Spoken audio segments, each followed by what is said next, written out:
take you on the move with me after a bit. You'll have to what? I'll probably have to take you on the move with me in a little bit. I have another appointment later today too, Oh, Yeah. we Yeah. gotcha. Cool, cool. but you're portable. Yeah. Right There on. you go. The day and age we live, right? Okay, cool. Well, let's go ahead and get jamming, Tony. All right. How you want to start it? Yeah, I mean, so today's topic is really so anytime anyone ever feels called out, like just know that we talk through multiple things and multiple common things each week. And so whenever we bring different topics, it's really because, hey, we experienced this in several conversations this week, or it was something that multiple people asked. And so today we wanted to give a topic around kind of a rule, but it's really a state of mind so this is going to be more heavy on the mindset around nutrition because we tend to see people fall in buckets of either all or nothing or to hell with it. I made a bad decision, therefore screw it. I'll start over on Monday.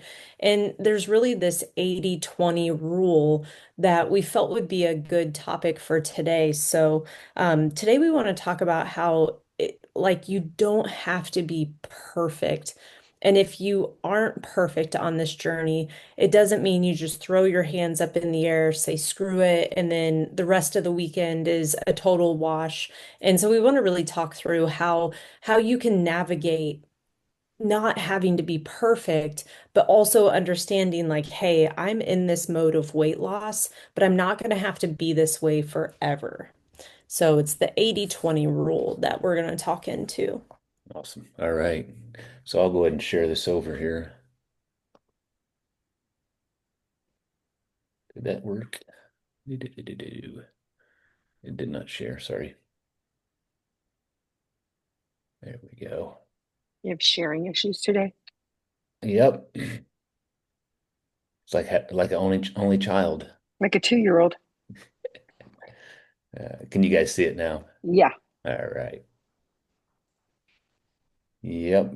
All right. So the 80-20 rule. And you guys, some of this stuff is going to be repeated. We're just going to try to frame it in a different mindset because a lot of nutritional components, they're not going to be new. Now, is there new strategies that come out from a science standpoint? There may be, but a lot of the concepts are the basic foundational concepts that we have to get not mastered, but close enough. And this is where that the 80-20 component really comes in. Because if we're in that 80% range, we're going to move the needle in the right direction. So, with that said, what we'll talk about is the all or nothing thinking. And a lot of people go into this frame, which is it a thing that most people can do? No.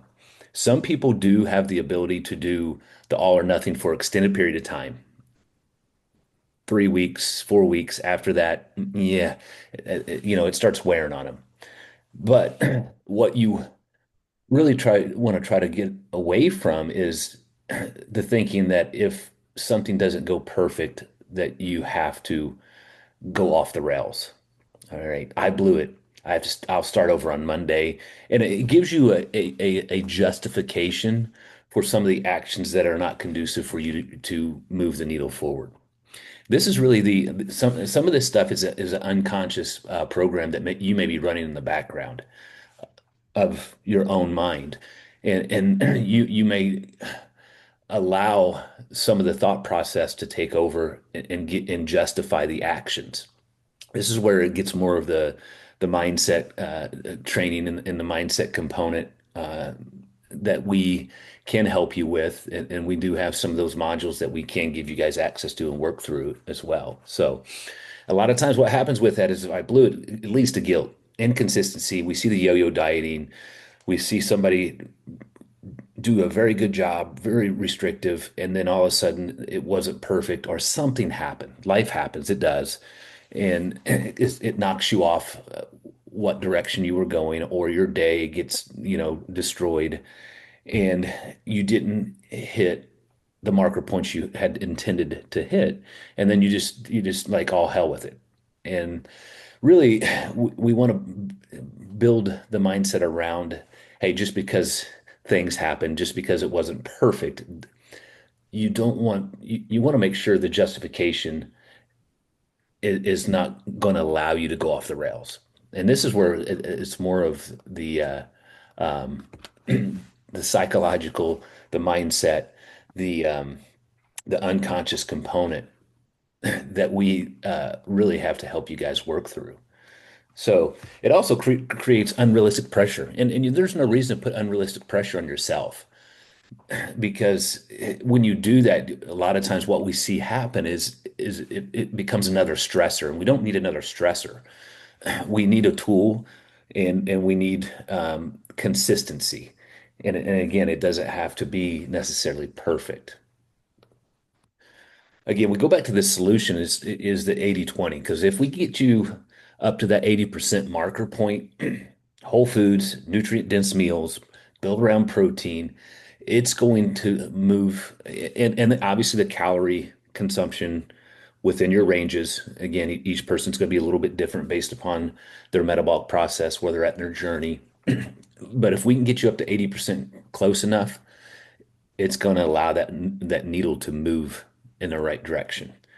And then you have the other percentage of it, the 20% flexibility to enjoy live social moments, things that you plan for. Um, we want to make sure that we remove some of the guilt component because we see a lot of this.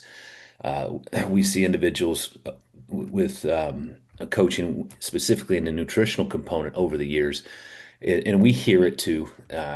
They feel or label themselves a failure or feel guilty because they weren't perfect. Okay. We really have to reframe some of that thought around nutrition and being perfect because nobody is perfect. What does perfect mean? Specifically when in a nutritional plan or eating. The cool part about that is you do have flexibility and you can get off on your macros, get off on your calorie consumption, get off on your plan or whatever you're specifically following, and jump right back on and gain that momentum back. But you have to have the mindset around and reframing around the guilt that may pop up because just because you didn't, hit the marker point exactly doesn't mean you're a failure. Again, we want to reframe any language that we have around that, the guilt, the failure thought process. Because a lot of times, again, what happens with this is we see people want to give in and give, not necessarily give up, but just say, "Oh, I'll just start again next week." And again, all that does is causes a cycle, a repeating cycle. And man, the hardest way to get from point A to point B is if you're always starting over because it's draining. And we want to really work through those situations, those language patterns, those thought processes, because that is the secret sauce. Because you have a lot more control than you give yourself credit for. Um, what was Andy Frisella saying about control and food, and he used alcohol in that framework. What was that, Aaron? Because I think It, it's a really good yeah, comment or saying. Yeah, I mean, this was super powerful for me. And, I think everybody has their vice. It's either food, it's either alcohol, or I mean, sometimes it's both. But does the food have control or do you have the control? Does the alcohol have control or do you have the control? And for all of this type A women, like, I mean, men too, but like for all of us who enjoy control, which myself included, I mean, it was a pretty powerful thing for me because I really had to check myself. I was like, "Hey girl, who's in control?" And for me, it's not as much the food piece, it was more of the alcohol. It was the escape, it was the coping, it was the whatever I was telling myself. Mhm. And I had to really just take back the control that, hey girl, what are you really doing? And could you just go for a walk? Could you get in the sauna? Like for me, I had to have a what could I do instead? And I've shared this with a lot of my clients that alcohol is a deal. The recess drinks are a really helpful tool because it has adaptogens. So I guess is it tick for tack? Maybe, but at least it's a better. But that control piece was a very, very big one for me that it hit me like a ton of bricks. And I know I've shared this with a lot of clients that who's in control. And this is too with emotions. Like if someone pisses you off, if someone, stresses you out, if something happens in your life, who are you giving control to? Are you giving control to the person that quote unquote was dumb or did something, or are you going to let them control you, or are you going to control your emotions around your response? And so that for me was very impactful was, okay, who's in control, the food or you?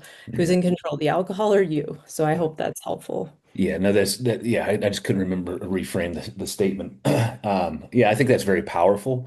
I need to share those drinks over into the guys group, which I think it's a good option because if you do consume alcohol, alcohol will slow your ability to process. It kind of clogs up the system, and it slows down your metabolic process because you do have to um, process that those calories, and it can hinder your ability to utilize fuel properly, specifically fat. But anyway, that's a great statement. The other thing that Aaron said, and this is a very, very, very powerful tool that Aaron and I have done a lot of work on, and that's controlling your state. When we talk about controlling our state, what does that mean? I mean, it's a little bit different for each person, but what we're talking about is how we emotionally respond to situations. Because the person who has the most control controls the room. Okay. If you really think about that, you do have 100% control for the most part. Now, will things happen? Of course. It's really stepping back and evaluating the situation from a higher level and understanding, like Aaron just said, are you willing to let your emotion from somebody else, they did something, get and interfere with what you're doing and your emotional state. So if you allow that to happen, you really need to try to work on in situations, just step back and understand the situation.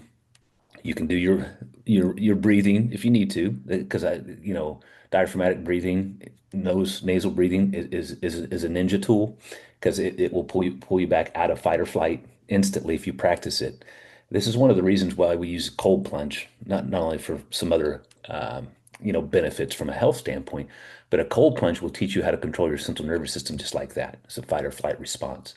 But controlling your state is very important in any situation you can, for the most part, because if you can think clearly, you can respond better, and then you can make a better decision when you can control your state. So that was just, off the cuff a little bit. And I talk about this a lot on the guys' side in some of the mindset training is because if you learn how to master that response, it is a game changer. So on to the next. Why does the 80/20 work? Consistency matters more than perfection, guys. So even though we want to be perfect, perfection can be a good thing and a not so pleasant thing. Because it can cause people to get frustrated um, and maybe respond in a way that is not going to be good for them long term. It could cause people not to try different things because they feel like that maybe if they don't get it 100% correct, they just don't want to do it at all. So, you know, I would always say, hey, consistency, if we can get up to that 80% marker point, it's going to move the needle. It doesn't have to be perfect. And your body's going to respond to long-term patterns, not just one meal. And that's why, if we get off on a meal, if we can reframe the thoughts and go, okay, this next meal, I'm going to get right back on. I'm going to continue down that path and get back up to 80%. Your body's going to like that. It's going to respond better in those situations because it's not like the yo-yo component where it's up and down, where you're spiking your insulin and it's trying to respond. Again, consistency is very good for your insulin response on a day-to-day basis and your energy levels. So it's going to prevent burnout and keep you motivated. And then the bounce back principle. Again, one off meal doesn't ruin your progress. Now, multiple off meals is going to, a week is going to, multiple days is going to really slow down the process. That's like again starting over each week. The faster you get back on track, the less impact it's going to have, and it's going to teach your unconscious mind that you do follow through and do what you say you're going to do, and it's going to reinforce the pattern of you have control. And then progress comes from obviously multiple good choices, not just one slip up. What I would say, and I had this conversation actually yesterday with a client, is, hey, this is feedback. It's not failure. What can you do different? How can you respond different? What changes do you want to make? Maybe to not move down the direction or do what you just did to cause, some of the disruption in your patterns. And what is the feedback? What do you truly want? And how do you truly want to show up? So I just had to kind of walk through some of those questions because if we had one bad day and you start beating yourself up and there's a lot of negativity that you don't have to take on. What was a lesson? What do you want instead?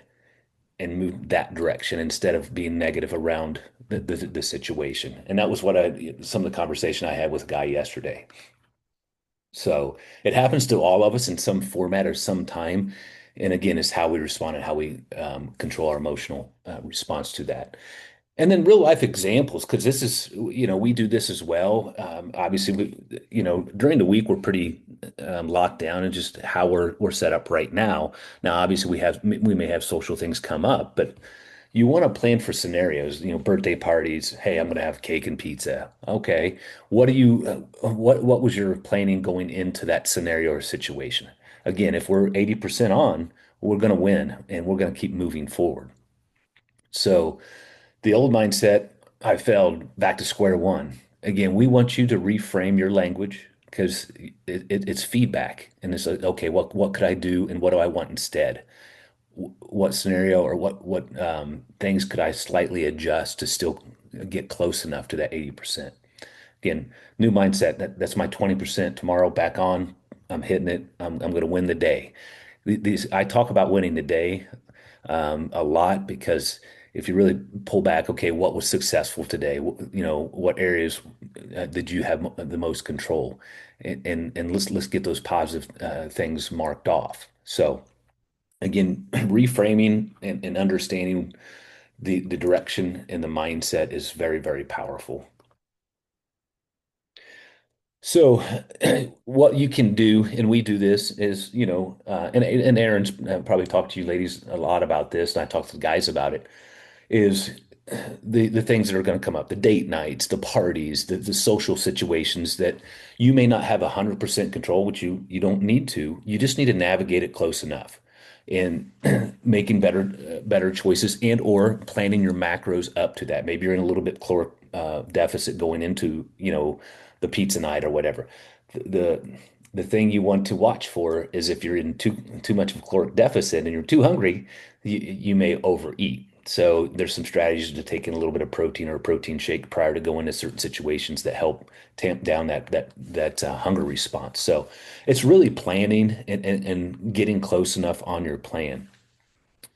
And you can say, hey, don't waste the calories on foods you don't love, specifically if you're in situations where it's the 20% of the time. And it's okay to consume some of that, but you have to have a balance. It shouldn't have control over you. You have 100% control over everything. It's how you respond to that. So you want to keep healthy options at home, flexible options for outings. So just like I said, if you're going to a situation, I wouldn't go into it over hungry unless you're very, very. I can probably get away with it. Some guys can because I'm very disciplined in that process. I can push stuff away and say, no, I don't want it. Not everybody's going to be able to do that. If you can do that, high five.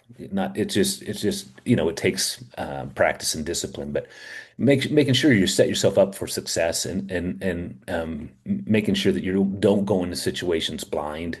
So, and you can always use the next meal rule. Always make the next one more nutritionally dense. Get back on schedule. Make a better option when things go kind of off the rails or you're not on task of what you thought you were going to accomplish. So steady fat loss without yo-yo dieting. So again, what we want to do and set you up for is we got to have more wins than losses, right? The 80/20. So even during the week, if you have, one or two blips in that week, and you stay on the 80%, you're going to move in the right direction. Now, the weekends can be another beast for people. We've seen this year, all the years we've trained. I always say you got to win your weekend. You got to have it the 80/20% or 80/20 rule in place for your weekend because you can do you can set yourself back to start over every Monday just by the weekends. And over the years coaching clients, that was one of the things that really we had to install. Hey, we got to win, the 80% on that weekend because if you come out on a Monday and you won the weekend, you stack another 7 or 5 days on top of that, man, that needle's moving and you got a lot of momentum and you're going to feel really good about it. So that's another whole ball game that we have to navigate is the weekends and what goes on there. So again, with these techniques, less stress, guilt, and food obsession, it doesn't have to be perfect. Again, we just have to be good enough. More freedom to live and enjoy.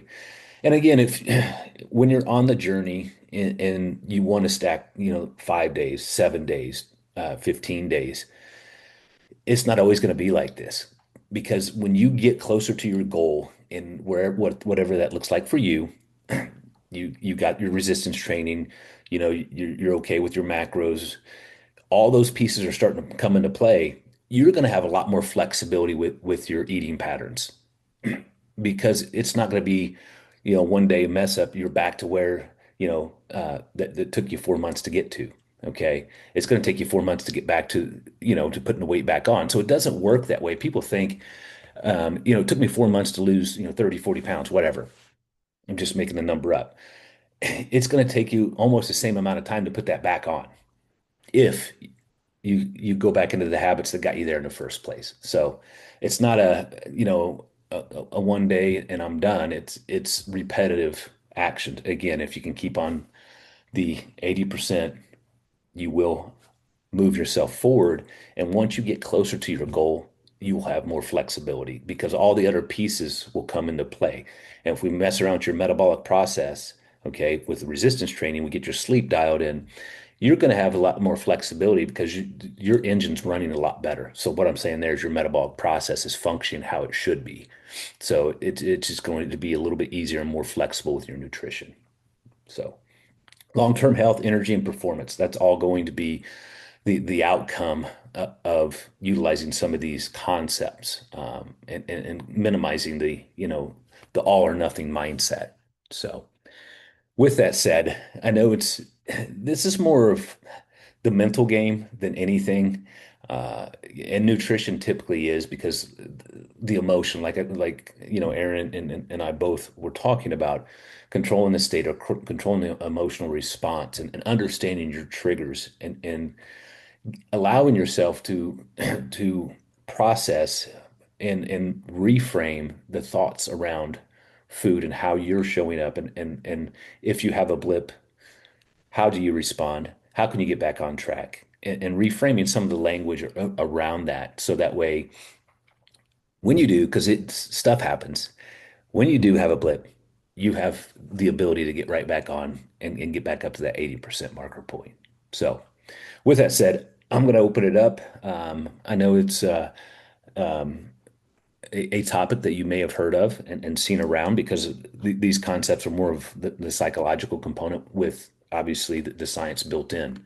So I'm going to stop the share here and we will open this up and we can go ahead and open it up. Yeah, I know this one will probably hit home to a lot of people, and we'll open it up to just questions either on topic or obviously off topic is fine as well.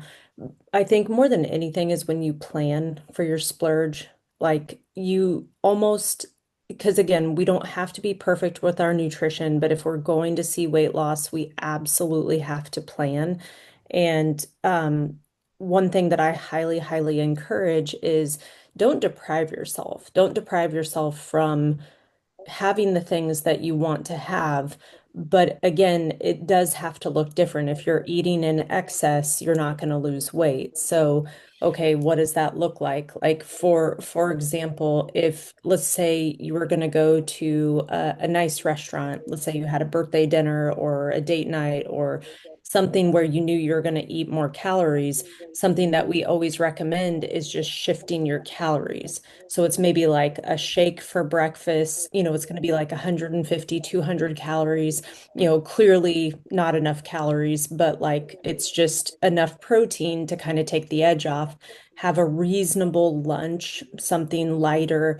And then what you're doing is you're not starving, but then you go to that dinner and you have the additional calories. And that's something that has served a lot of clients so that you, again, you don't feel like you have to deprive yourself. You can still go and enjoy. And it doesn't create this like all or nothing. I can't have this. I can't have that. Because that I think is another tendency where we tend to binge because it's like, well, screw it. I can't have this. I can't have that versus do I really want this? But then on the other hand, how does it work into my day? So, would love to open it up for any questions on topic, off topic, anything around nutrition, and we'll go from there. The chat GPT thing that he put out the other week, how does that thing work? Did you so what you want to do is ask it to make a meal plan, Hmm. and then what it should do is prompt you to put all your data points in. So it's going to ask you age, height, weight, all those components, and your preferences around food. So once you ask it that question, it should prompt you to ask to answer or to put in X, Y, Z. So it should be prompt to ask you specific questions that it needs to build those meal plans out. Okay. Yeah, so just type in into it, say, build me a meal plan, and then it's going to say, hey, enter this. And once you enter all those data points, it should build a meal plan out. Then you can manipulate it, so you can ask it to change or take things out or maneuver. Okay. Yeah, it's an interesting tool. Sounds fun. I'll have to Yeah, try it well, out. it's well, AI is it's coming after us. So, I mean, if you guys haven't been exposed to it, you may want to continue to learn and keep yourself, um, accustomed to it because I'm it's older than Google, so yeah, I need to do something. I know, I know. We're older than Google too, Yeah, but I love that. I get it. Um, another And thing. Go ahead. you can even ask it to create the meal plan and grocery list to the store that you shop at. Oh, Yeah, so like you can put in Walmart, you can put in Meijer, Whole Yep. Foods, and just say, hey, make me a meal plan for X amount of days, high protein, these, stats, and also make it for Whole Foods, for example, and it will pull out like the 365 or whatever branding and things like that. nice. Well, I Yeah. just checked it all and went to Factor. They can just deliver it. Oh, right on. Hey, Factor's still good. I Yeah. mean, The that's a food is meal actually pretty service. decent. Yeah. Yep, that's a meal. June, I think that's a great strategy for you personally. Factor is one that I've had clients use Factor.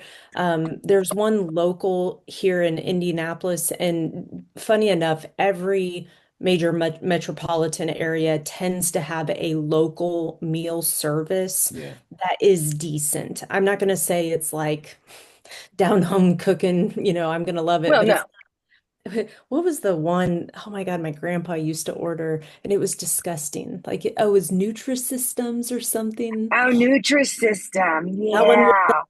that was not good. Nasty. It was nasty. That's nasty. But it Yes, is helpful was when you're yeah. cooking for one, like that is Hmm. super, like that can be a really, I'm glad you found that. That's cool. Yeah. Well, I've been weighing it. I mean, and it's not going to cost me cost wise, it's not going to cost me any more than just going to the grocery store. It's actually saving me money There you go. and And the it's best saving me part, time because we yes. know my hours are always the greatest. And Yep. I'm not going to want to come in at 8 o'clock and cook dinner for myself. Yeah, Yep. June, I love that for you. That's a good one. So the factor 45, I think, is a good strategy for right now for you. Yeah. It's cool. So if you see that, that's what I'm putting in to add Right on. customs. Yes, I appreciate it. Thank you. Hmm. No, yeah, Awesome. yeah. What other questions we got? So I'm gonna jump on what you talked about just a second ago, Aaron, and some other scenarios that will give you guys a lot of control is portion control. That's the other secret sauce with consuming different types of foods or maybe foods that are outside your macros. You really want to understand portion sizes and maybe even reducing those portion sizes and still allowing yourself to have some of the things that we call, treats or whatever you want to label them or sweets. Because a lot of times when Aaron and I go to dinner, like date night, the places we go, typically the portion sizes are going to be a little bit smaller. And it actually is really good for us because we like to eat that way anyway. And if we choose to have a dessert, we'll get a small dessert, and they typically keep it small and not extravagant. And you have a couple bites and you feel good about it and don't feel you don't have the restricted feeling. So portion is the other tool that a lot of people really need to be aware of in the process because that could really help you stay close enough to your macros, still allow you some flexibility, and still not feel restricted to 100, the 100%. Again, it goes back to the 80-20% or 20 rule.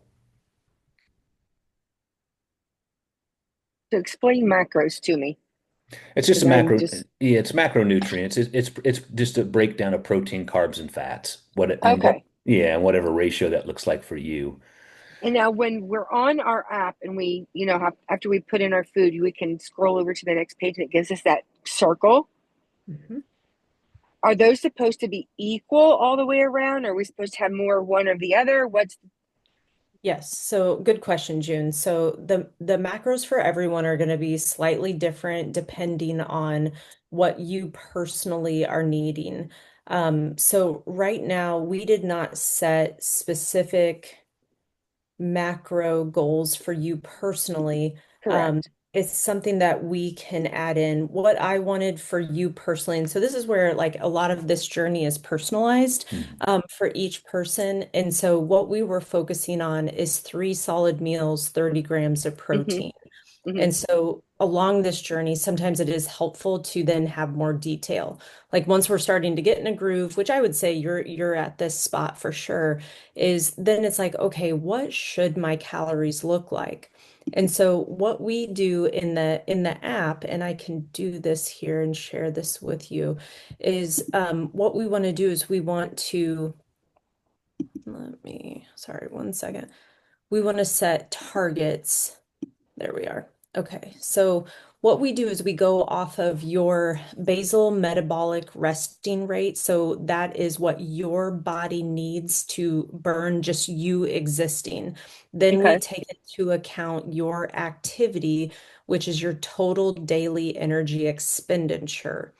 We want to create a caloric deficit so that we then see weight loss. And so, for you personally, what we will want to, and this is going to be different for everybody. So, again, this has to do with height, weight, what we want to see happen from your body. And so, what we're going to look at is we need to keep your calories right around 1,800 to 1,500. Okay. Okay. And this is not for everyone. This is for June based on her height, her current weight, and desire to lose weight is the current scenario. And then what I'm going to do is I'm going to split this out for macros. And then this is going to give you more details, June. When you're plugging in your food, it's Hmm. going to show you, hey, here's how many remaining calories you have. Here's how many remaining proteins you have. Okay. And those are honestly the only numbers for you personally that I care about. If you hit your fat, I don't really care. If you hit your carbs, I don't really care. And the reason for my language like that is I know if we keep you in a calorie deficit and your protein is high, we're going to preserve lean tissue and we're still going to see the fat loss that we want to see on the scale. Okay. Okay. So it's a really, really good question. And we get as detailed as is appropriate. The reason I start a lot of people is we just got to get in a rhythm. We Hmm. got to get in a rhythm. We got to get focused on this. If I say you got to walk 10,000 steps and you're not even hitting five, you got to sleep, 10,000 hours and we're not even sleeping two. Like it's just, it's a lot on this journey. And so this journey can get as granular as you want.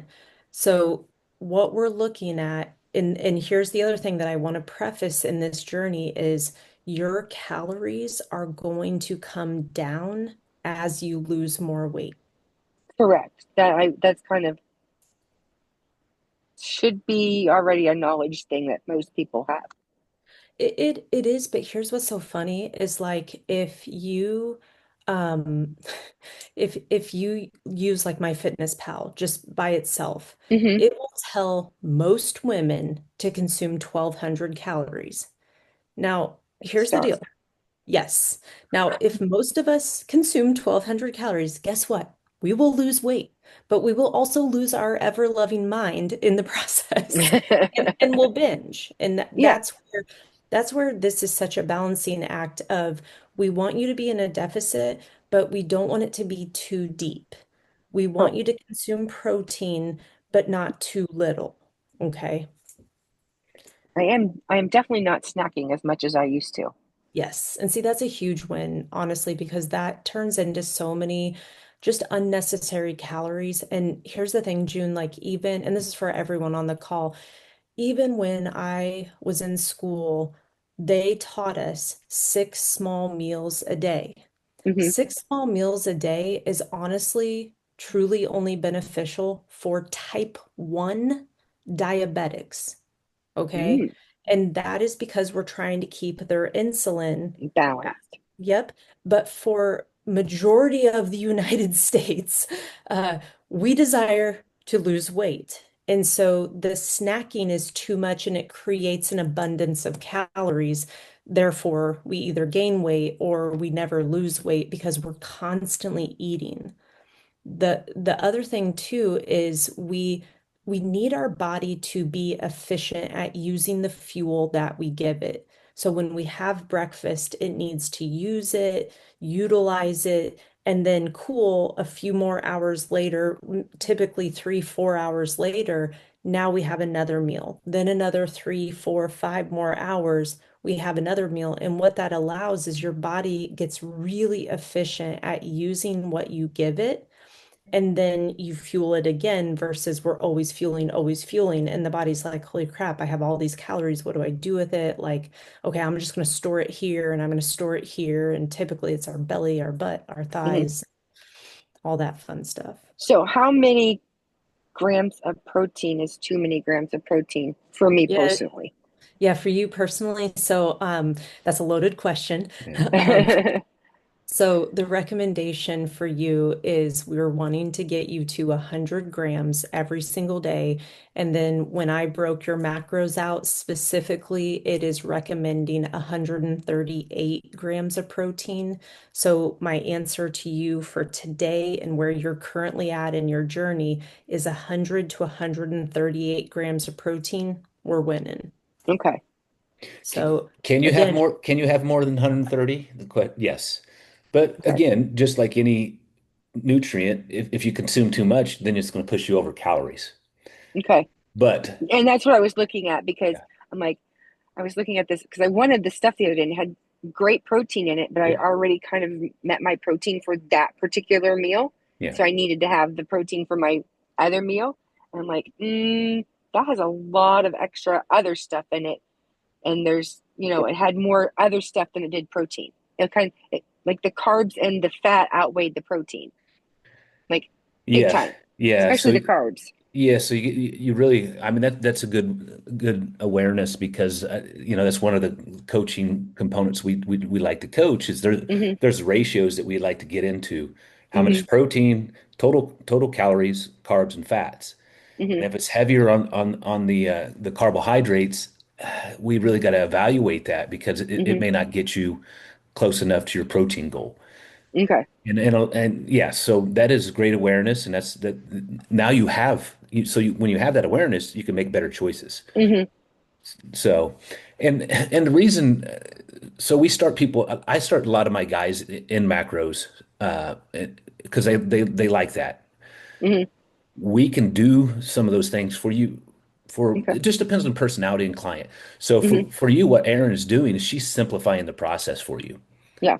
right? So Dumb it, we just dumb it down as much as you can. I'm good Uh, with that. 100%. As you build You more are confidence and knowledge, pushing like you're for gummies. doing, yeah. As you're building more confidence and knowledge, now you can look over at the macros, and if you're tracking that, you can start Hmm. looking and going, okay, now it's starting to make sense. Hmm. Instead of saying, hey, you got to hit all these macros right off. A lot of times that's overwhelming for individuals who we Okay. want to build a knowledge base first, and then we can take it from there. Okay. Yeah, those is good questions, June. And I know other people have, similar questions. Hmm. I had a client ask me about fiber and, yeah, do we want to focus on fiber? Of course, but at her particular point of the journey, what we need to focus on is just the calories, the protein. And then she had a follow-up question. Well, what about I was over on fat, but it was good fat. And I was like, hey, right now, we're not going to worry about that. Now, at some point, do we get more granular? Yes, but do I track my fat? No. Like literally, you should see here's my tracking of my calories yesterday. So it was just, I wanted to make sure like, hey, I'm getting what I need, but then also I'm wanting to put muscle mass on. So Hmm. I need more protein. And I was like, God, even myself, it is a struggle bus to get to 100, just, with the day to day. And it takes a conscious effort, even for myself, to make sure that I'm always getting this in because I'm a very routine person and I actually need to eat more now because I'm out of the like fat loss phase of it. And Hmm. it's a totally different mindset. And this is, I share this with a lot of women is like, we have been so drilled for weight loss. Hmm. And deficit. And now it's like, okay, I even have to retrain myself after coming out of this leaning out phase to like, okay, you want to put muscle mass on, girl? You got to eat. And it's a whole nother mindset. Okay. So.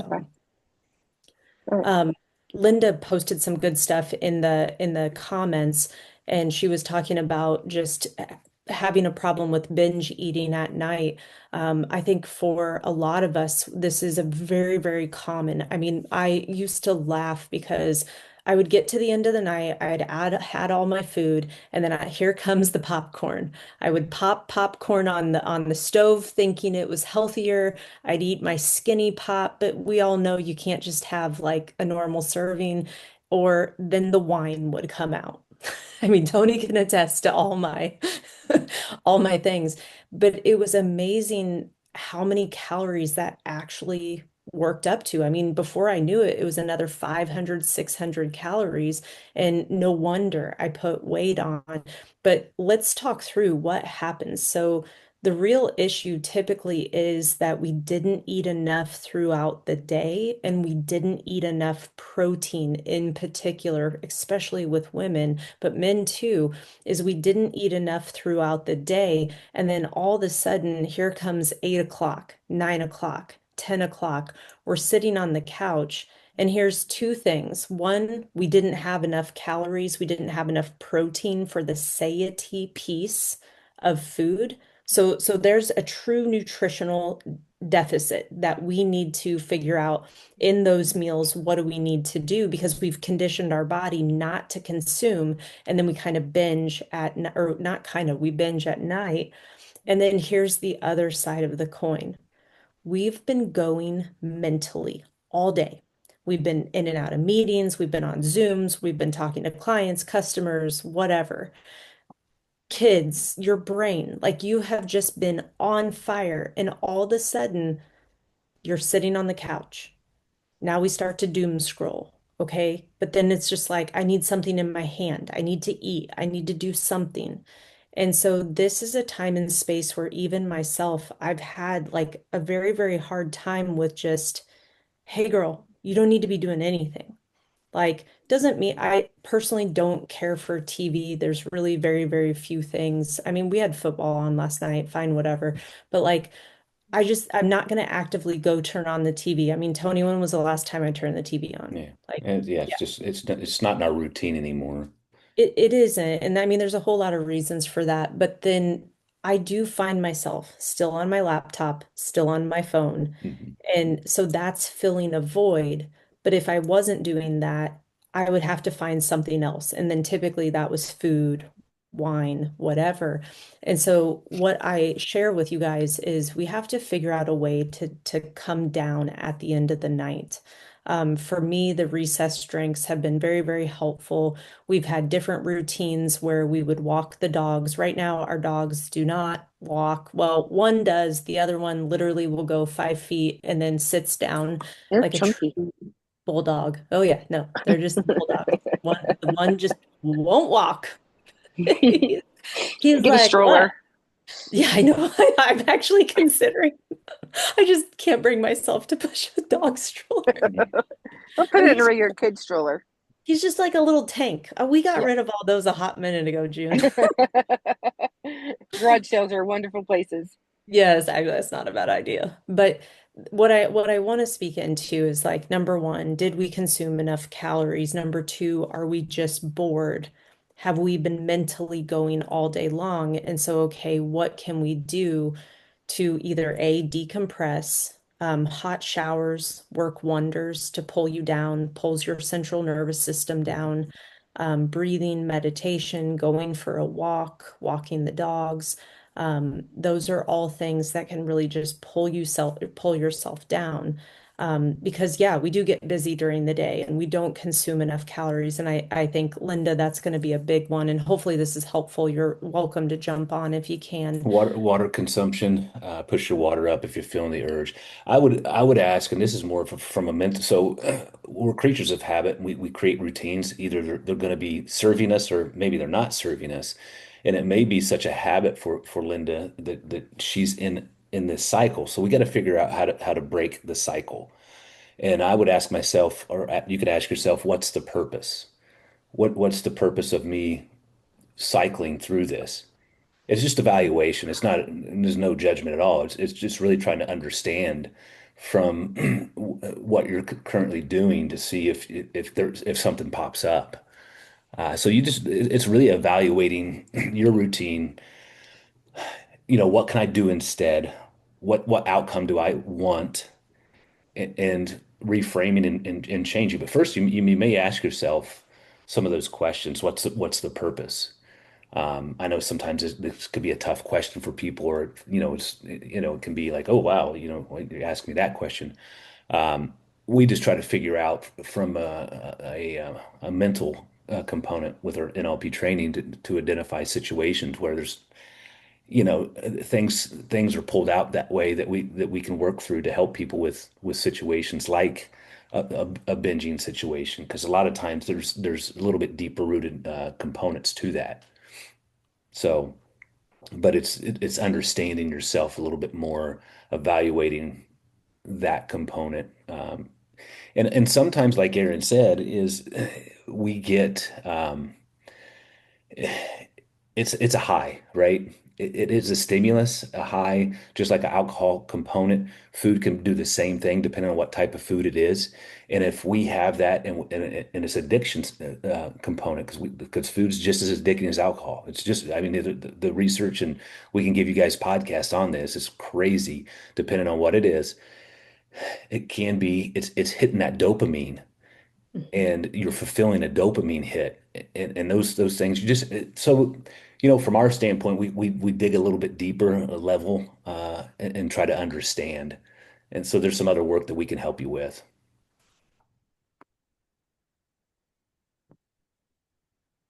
Hopefully that's helpful. We can dig a little bit deeper too Mhm. in our one-on-one call. Yeah. It's identifying it, walking, asking, answering some of those questions, and then reframing and rewriting some plans that will help you. She said it's just comforting to Mhm. me. I have to work on it. It's a true dopamine rush. Yeah, That's and a a lot good of times it is. I mean, one. we all, it's everywhere. Yeah. And when we talk about TV, well, TV, how they've programmed TV, it's a dopamine hit.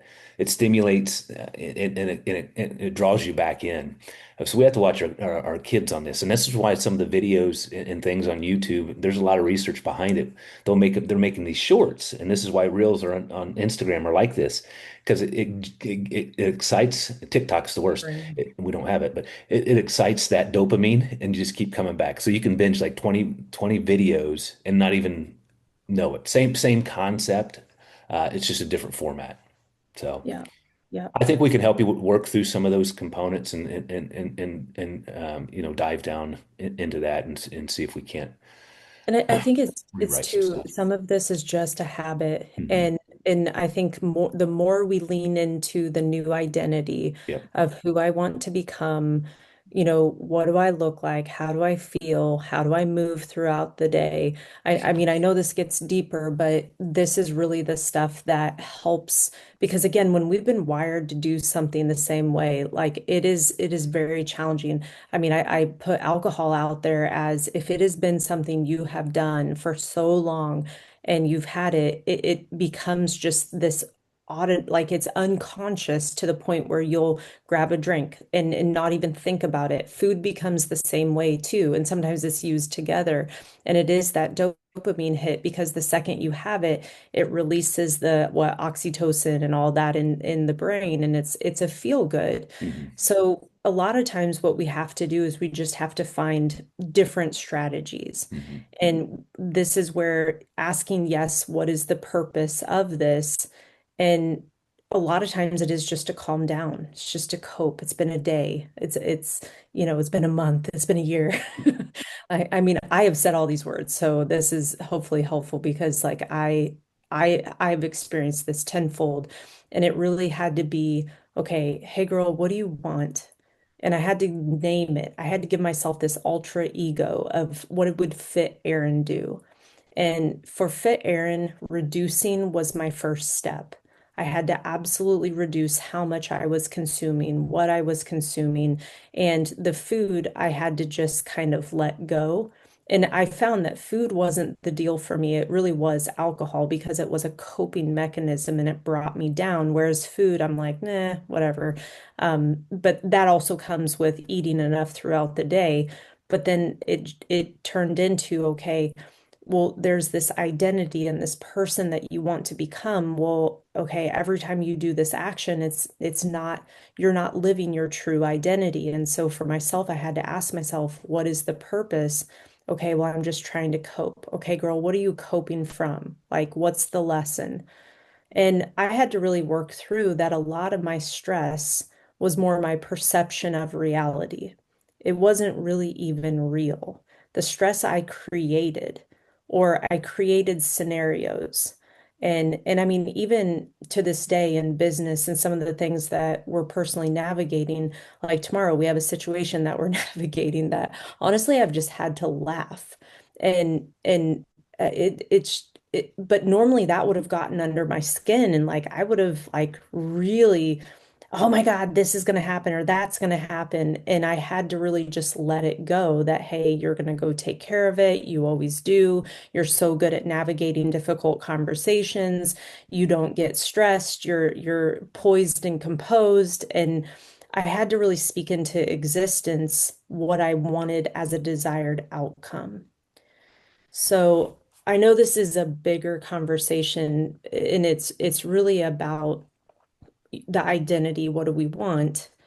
And then it's also rewriting some patterns because we probably have done this for a hot minute and to expect yourself to just flip on a dime is very unrealistic. But again, I think type A driven women, we're like, well, get your shit together, like figure it out. And it's not that simple, just being completely transparent. And so I think this is something where every week I would look to reduce the binging, whatever that looks like. And I think with how we're going to structure your food, specifically that lunch and dinner, and then eventually working towards, the three solid, I think that's going to be really, really helpful for you personally. Yeah, and it's awesome, Sharon. Yep. Vulnerability, that's the first step. We're all here to see each other win, so we appreciate it. Yeah. Well, hopefully this is helpful. And if there's any last minute questions, otherwise, I think we'll wrap this one up. Awesome. And if you're listening on the recording and you had some personal questions that you want to talk through, don't hesitate to send it to Tony or I, and happy to either work through it in the messaging or on your next coaching call. Awesome. All right, All right. go out and win today, right? Yep. We'll see you Thank you. guys. Good job.